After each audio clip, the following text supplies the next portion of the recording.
Hey, what's going on YouTube? Back for another video. As you can see, I'm in North Dakota. If you haven't already, like, comment, and subscribe to my channel. I'm gonna be posting more videos. It's just gonna be kind of all over the place, you know. How to get a job, how to work out, how to stay fit, how to eat. I'm gonna be doing all that because right now I'm in the process of losing another 15 pounds. I'm dropping down from 195 to 170. Then I'm gonna put on some muscle. Hey, things could change too. I just know I'm gonna be fucking jacked. I don't know what the pounds are gonna be like, but I know I'm gonna be fucking jacked. Yes. So, how'd I get up to North Dakota from South Florida? Because my luck in South Florida, the jobs just weren't really there. I got a job in the Bahamas that paid some good money. I didn't like the lifestyle though. I was living on a boat and I had 10 roommates and we're bunk beds. It was kind of like a jail setting. So I left that job. I was getting paid $1,400 a week there. I left that job, went home, did my research. Somebody put me on, a good friend of mine, Eddie from Alabama. We actually met on the Greyhound. That's another story for another day.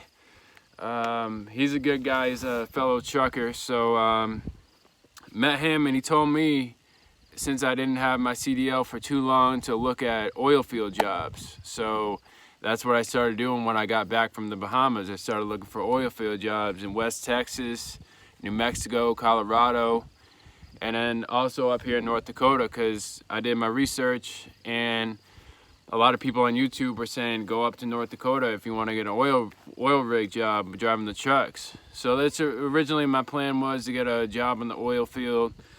So I hit up some companies. I had one company that wanted me to shoot up there and I wanted them to pay for my plane ticket, but they didn't want to do all that. So I said, fuck it.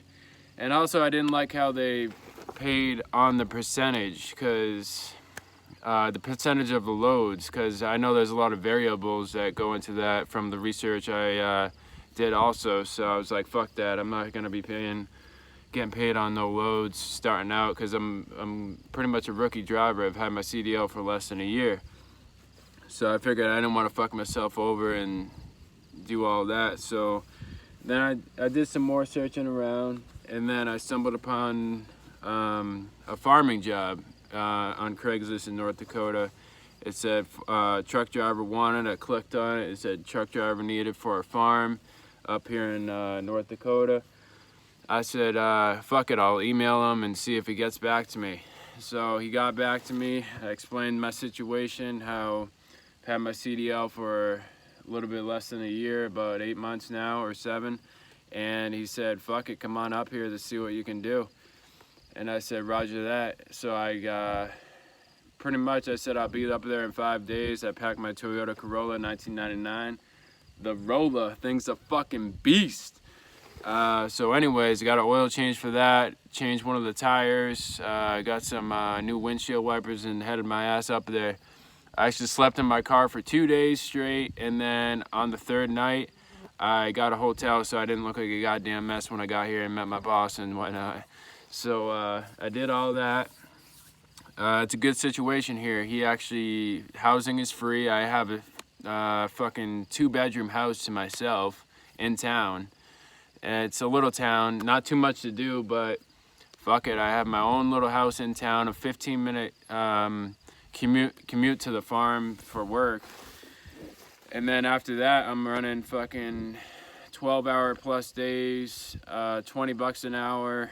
So I like the hourly rate, because it's not like I'm getting paid per grain load, because we run a lot of grain. We're running all sorts of shit, grain, cows, corn. I've only run grain so far, and I tell you what, if it was by the percent, I think I would be getting less by the percent on the grain than if I were by the hour, because you never know how these people are going to be working out here with the grain, and how fast they're going to work if they don't work as fast as you.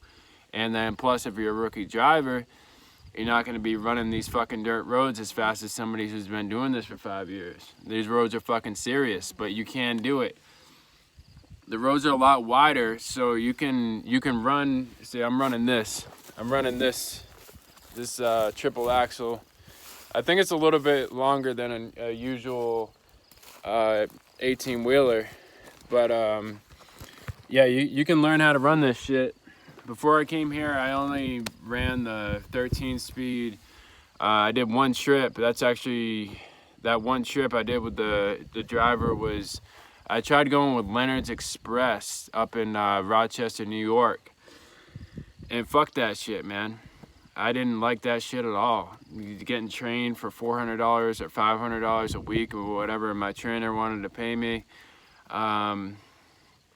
Yeah, and me and my trainer, we really didn't get along too well. He was a good guy, you know, but we didn't see eye to eye on some things, so we had to part ways. Anyways, I got a Greyhound from Albuquerque, New Mexico to fucking Florida. That's why I also want to stress, if you're getting into trucking and you're going to one of these companies and you're not fucking sure about it in your gut, make sure you have some fucking money to get home so you don't have to fucking do what I did and fucking get a Greyhound ticket for fucking $300 that he paid for because he didn't want me in the truck anymore. So I watch out for all that, because that Greyhound bus ride, it was fun. I met some good people, met Eddie, chatted with some other people, but I was on the Greyhound for fucking 4 days because I didn't have my money right and I fucking wanted to go that way. Also, if you want to go that way to get your experience, that's fine, but I have a better way to go about it. Do what I did and go to a farm and explain to the farmer that you want to learn how to drive trucks. Because out here on the farm in North Dakota, if you don't drive 150 miles from where you live up here, you don't need a CDL to drive trucks. So you can get good experience up here without having to pay the overhead for school, without having to go to a trucking company that pays for school that you got to pay back anyway. So yeah, that's what I would recommend. Go ahead and get on a farm, because you're going to be getting money while learning how to drive a truck. If you have your CDL, that's great. That just adds value to it. But you won't be on the electronic logbook, so it won't be on your driving record.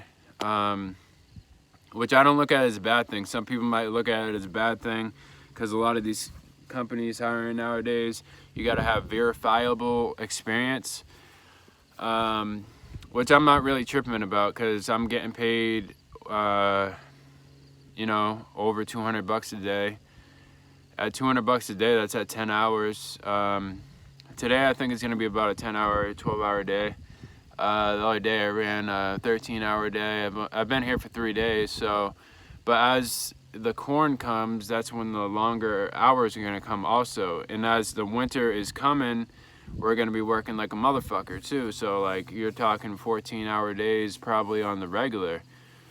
14 times 20, that's $280 a day, versus going to a trainer for a CDL company, having to live with another dude that you might not like, getting trained by him when you could teach yourself for $200 plus a day. Doesn't make any sense. All right, like, comment, subscribe. Please tell me what you want me to do next, what you want me to talk about, what you want to see, maybe my diet, my workouts. If you want to come up here to North Dakota, fucking follow me on Instagram, send me a message, comment. I'll lead you down the right path, how to come up here or how to get on another farm. You can do exactly what I did and fucking start making that money. All right, y'all. Peace.